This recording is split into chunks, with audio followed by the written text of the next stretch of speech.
Venez vous relooker chez Luminel. Salon de beauté Luminel vous présente le journal. Luminel, osez être la plus belle.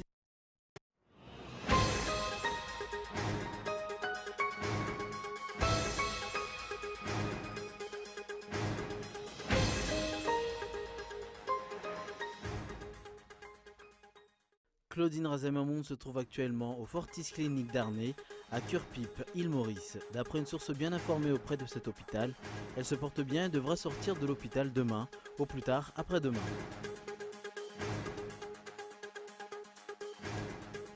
Le décret numéro 2017-201 portant création d'un comité interministériel chargé de la révision de l'encadrement juridique du processus électoral malgache a été adopté. Toujours cette position commune sur le sort de Bachar al-Assad, le président syrien ne pourra jouer aucun rôle dans l'avenir de son pays. C'est ce qu'ont conclu d'un commun accord les ministres des Affaires étrangères réunis en G7 en Italie. Pas d'accord en revanche sur l'élargissement des sanctions infligées à Damas et Moscou.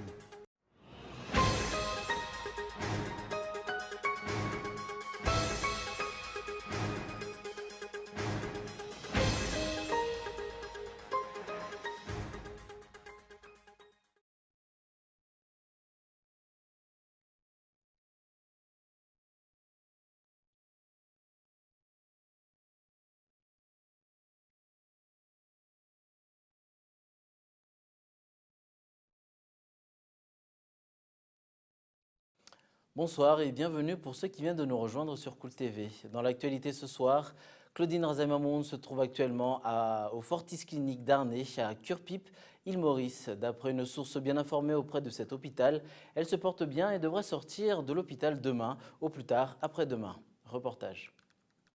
La conseillère du président de la République, Claudine Razamamoun, ayant fait l'objet d'une enquête diligentée par le Bianco et transmise à la chaîne pénale anticorruption, met en fuite à l'île Maurice malgré l'existence d'une IST ou interdiction de sortie du territoire à son encontre, se trouve au Fortis Clinique d'Arnay à Curepipe. D'après une source bien informée auprès de cet hôpital, elle se porte bien, elle sourit tout le temps, elle n'a pas été transportée par un brancard ni poussée par un chariot, mais elle n'a fait qu'effectuer que des contrôles de routine, des contrôles de tension artérielle et des broutilles. Encore moins, elle n'a effectué aucune angiographie cérébrale comme l'a affirmé le directeur de l'établissement HJRA lors de son évacuation sanitaire, une angiographie cérébrale qui n'existe pas à Madagascar. Toujours d'après cette source, elle devrait sortir de l'hôpital demain ou après-demain puisque ses jours ne sont pas comptés et qu'aucune maladie grave ne la guette. Elle pourra donc revenir au pays pour la reprise de l'enquête afin de connaître et faire connaître la vérité sur cette affaire. De cette manière, le voile sera levé sur cette affaire de corruption de haute voltige dont elle serait impliquée avec divers responsables étatiques.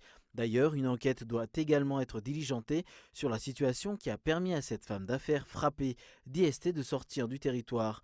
En effet, il semblerait que ce soit les responsables étatiques qui ont orchestré cette évasion organisée, comme l'a affirmé le SMM ou syndicat des magistrats de Madagascar. Serait-ce la même manière de procéder dans les cas de trafic de personnes ou des ressources naturelles du pays ?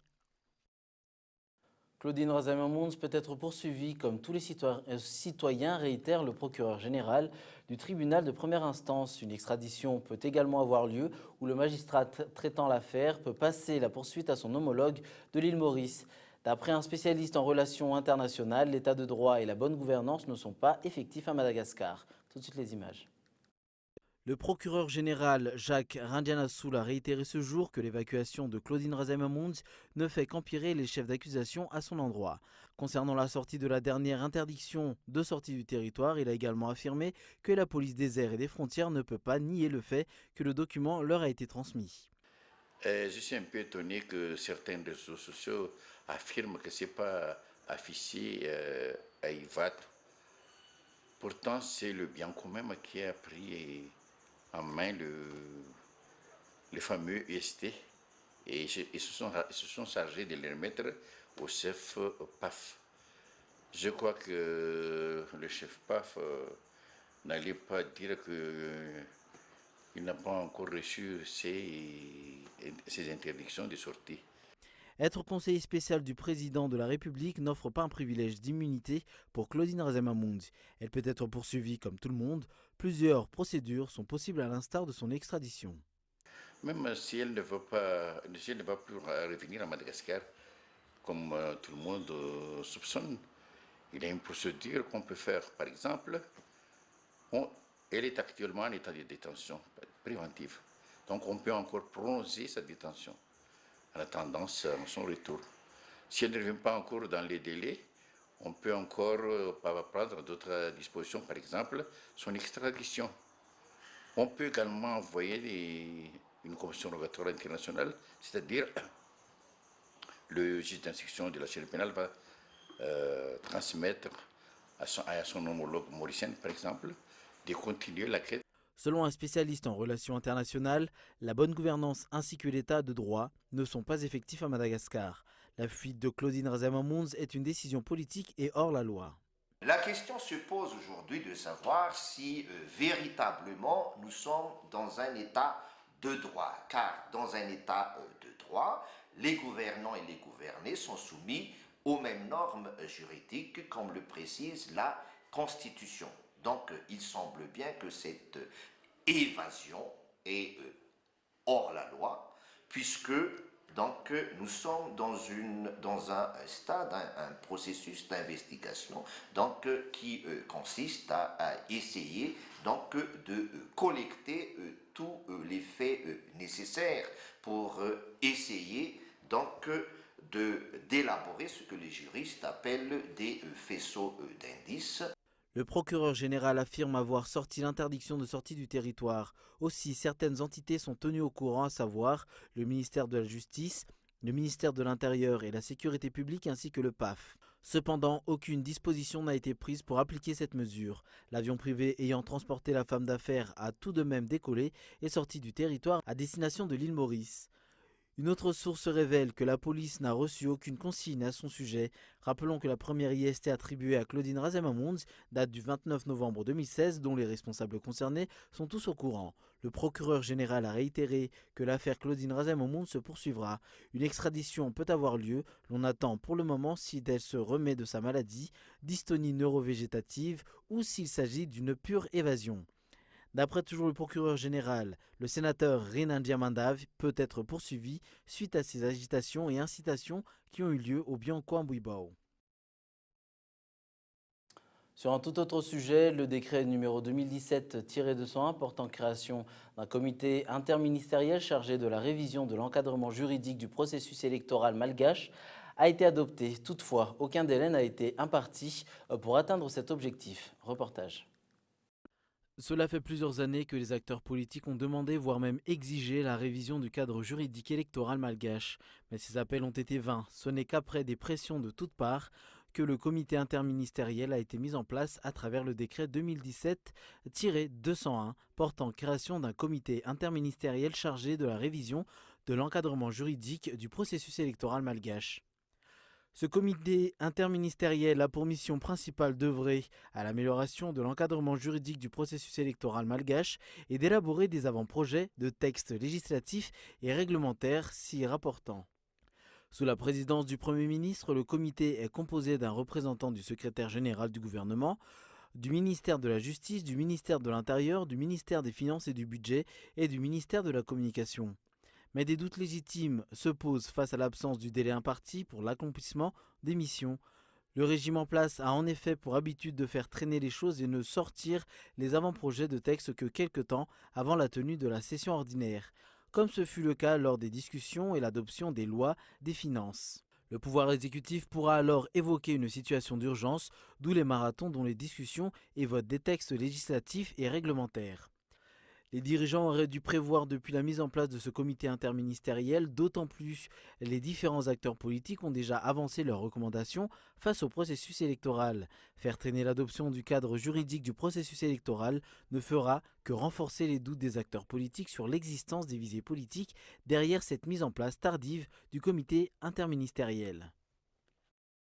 Sur le plan économique, Madagascar Oil n'a pas soumissionné à l'appel d'offres pour fournir du fuel oil aux centrales de la Jirama. Pour cause, les conditions de la Jirama ne sont pas en accord avec la capacité de production de Madagascar Oil qui demande à ce que le marché soit partagé. Michel Arnardzone. Madagascar Oil n'a pas soumissionné à l'appel d'offres du 1er mars dernier pour fournir du fuel oil aux centrales de la Jirama. La compagnie pétrolière exploitant le site de Tiemrour préférerait recourir à une soumission conjointe avec un fournisseur partenaire, mais cela ne semblait pas entrer dans les formules acceptées par la Jirama.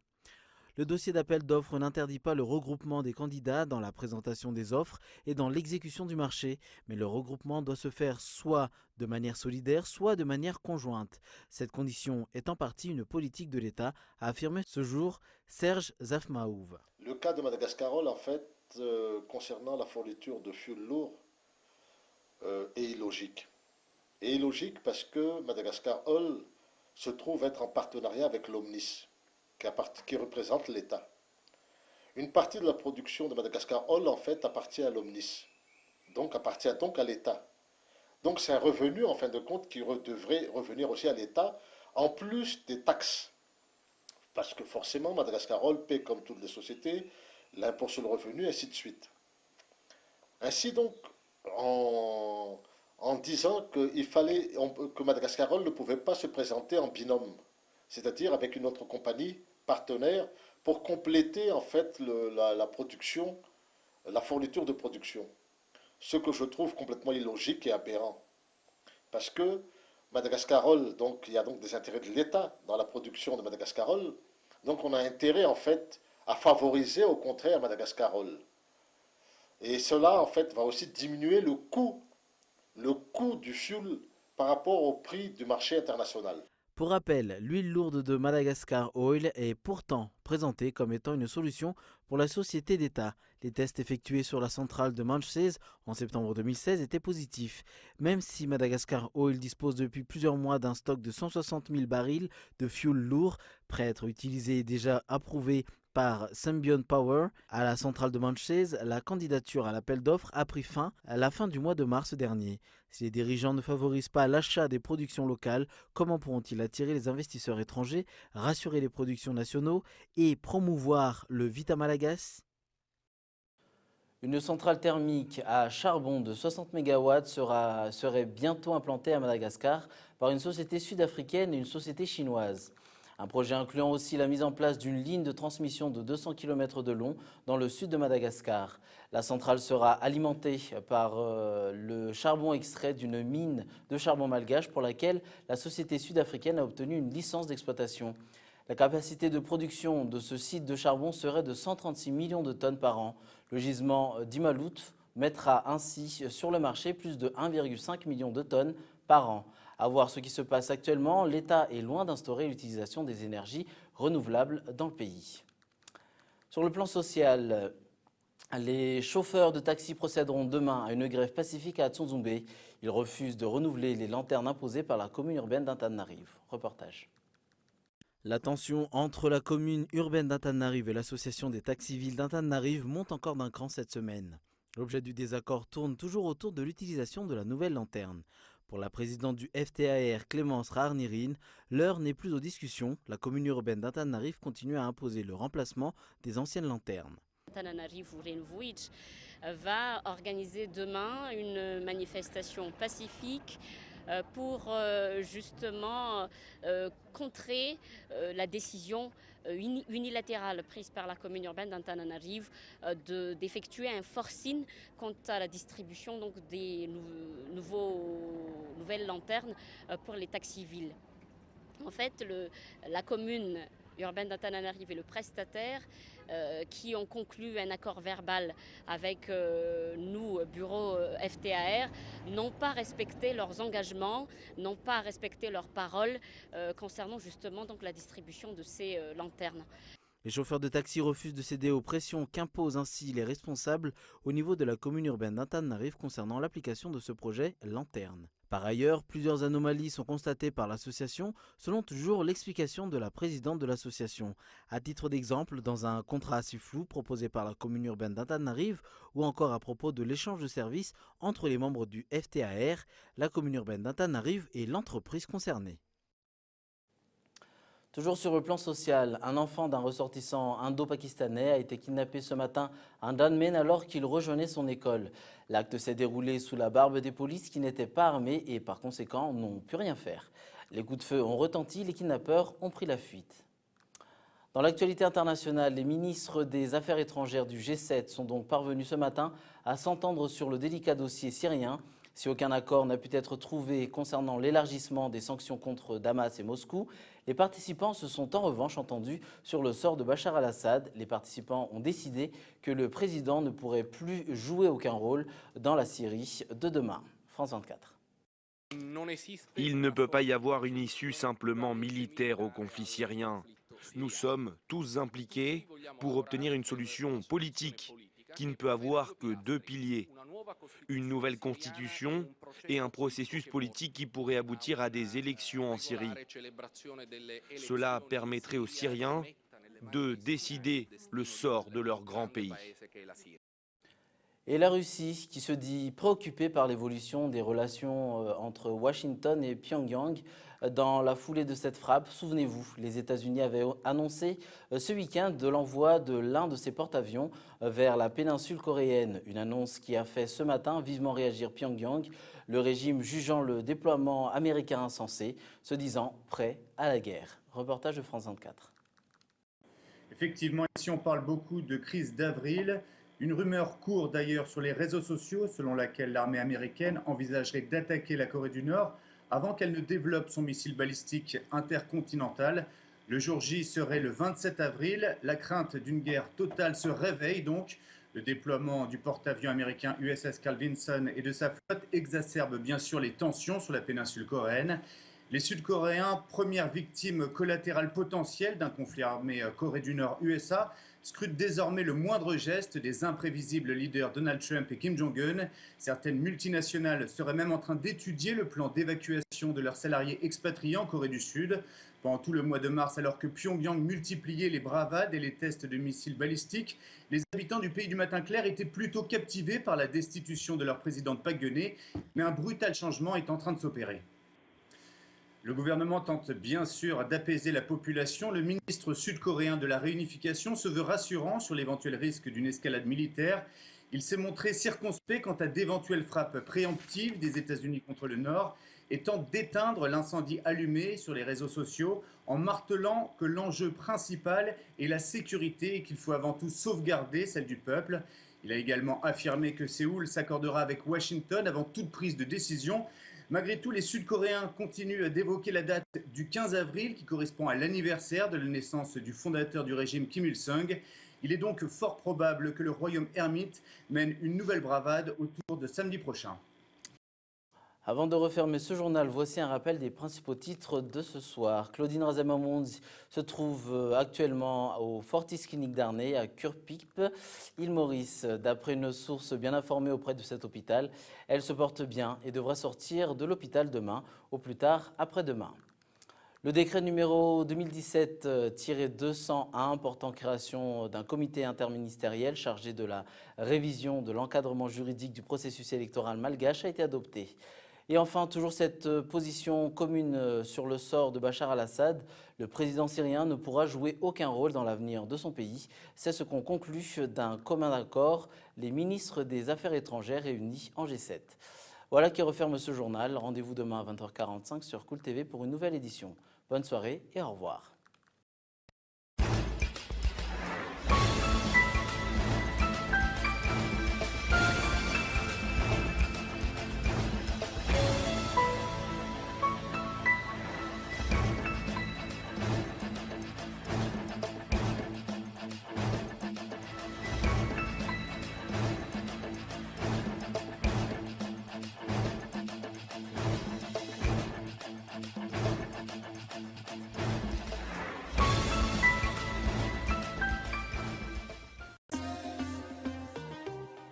Venez vous relooker chez Luminel. Le journal vous a été présenté par Salon de beauté Luminel. Luminel, osez être la plus belle.